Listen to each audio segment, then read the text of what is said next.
আপনার যদি ডায়াবেটিস থাকে তাহলে এই পাতা খান। সকালে যদি আপনারা 2টি পাতা খান আর বিকালে যদি 2টি পাতা খান তাহলে আপনার ডায়াবেটিস 20 থেকে 8-এ চলে আসবে।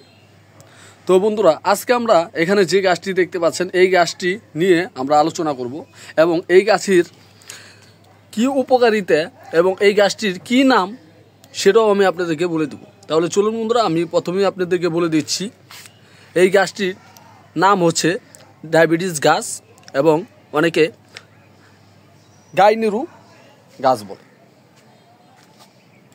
এই গাইনেরু গাছের নামটা সাধারণত আপনারা নেটে সার্চ দিলেই পাবেন, বা ডায়াবেটিস গাছ হিসেবেও আপনারা যদি নেটে সার্চ দেন তাহলে অবশ্যই পেয়ে যাবেন। এই গাছটির মূলত উপকার হচ্ছে ডায়াবেটিস। আপনার যদি অতিরিক্ত ডায়াবেটিস থাকে তাহলে আপনারা এই গাছের পাতাটা খেতে পারেন। এই গাছের পাতা আপনারা সকালে 2টা খাবেন এবং বিকালে 2টা খাবেন এবং নাহার পেটে খেতে হবে। ভরা পেটে যে খেলে হবে তা না, এটা নাহার পেটে খেতে হবে।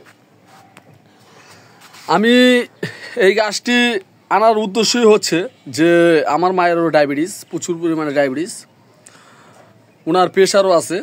তো ডায়াবেটিস প্রেশার যদি একসাথে থাকে তাতে কোনো সমস্যা নাই, এই গাছটা খেলেই কমে যাবে। আর এর পাশাপাশি আরেকটি গাছ আছে, সেটা হচ্ছে ইনসুলিন প্ল্যান। আপনারা যদি সেই গাছটিও আনতে পারেন, সেটাও ঠিক একই রকম কাজ করে থাকে। তো আমি আজকে এই ডায়াবেটিস গাছটা নিয়ে এসেছিলাম, মানে গাইনেরু গাছটা আমি নিয়ে এসেছি। তো এর পরবর্তীতে আমি ইনসুলিন প্ল্যান যে গাছটা, সেই গাছটা আমি নিয়ে আসবো। আশা করি আপনারাও এই ডায়াবেটিস গাছটা বা গাইনেরু গাছটা আপনারা আনবেন, আর এর পাশাপাশি ইনসুলিন প্ল্যান এই গাছটিও আপনারা নিয়ে আসবেন। দেখবেন এই পাতা খেলেই দেখবেন ডায়াবেটিস পুরো নিয়ন্ত্রণে থাকবে, ডায়াবেটিস আর বাড়বে না, মানে কমবে কিন্তু বাড়বে না। এই গাছটি আপনারা যে কোনো মাটিতে রোপণ করতে পারেন, বেলে দোআঁশ, মানে যে মাটিতে রোপণ করতে চান কোনো সমস্যা নাই, কারণ এই গাছ একটু পানি পছন্দ করে। আপনারা দেখে বুঝতেই পারছেন যে মাটিগুলো একটু ভিজা ভিজা। এই গাছটি আমি গতকালকে রোপণ করেছি। আর এই গাছের ডাইল সাধারণত ভেঙে দিলেই হয়ে যায়। এখানে আমি একটি ডাইল ভেঙে বসিয়ে দিয়েছি, এটা আজকে আমি এটা বসিয়ে দিয়েছি। আশা করি কালকে এটা ঠিক হয়ে যাবে, কারণ এই গাছের শিকড় অনেক দ্রুত বের হয়। এখানে আপনারা দেখতেই পাচ্ছেন যে এই যে এখানে শিকড় অলরেডি বের হয়ে গেছে, যেমন এই যে এই গাছটির শিকড় বের হয়ে গেছে। এখন যদি আমি এখান থেকে যদি এই ডাইলটা কেটে যদি বুনে দেই তাহলে এই গাছটা আবার নতুন করে হয়ে যাবে। মানে এই গাছ প্রচুর বংশবৃদ্ধি করতে পারে।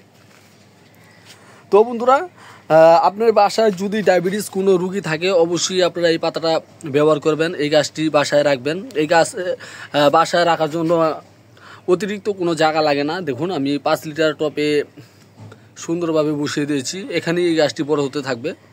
তো বন্ধুরা, ভিডিওটি ভালো লাগলে অবশ্যই চ্যানেলটি সাবস্ক্রাইব করবেন, লাইক করবেন, শেয়ার করবেন। এই বলে আজকে বন্ধুরা আমি বিদায় নিচ্ছি।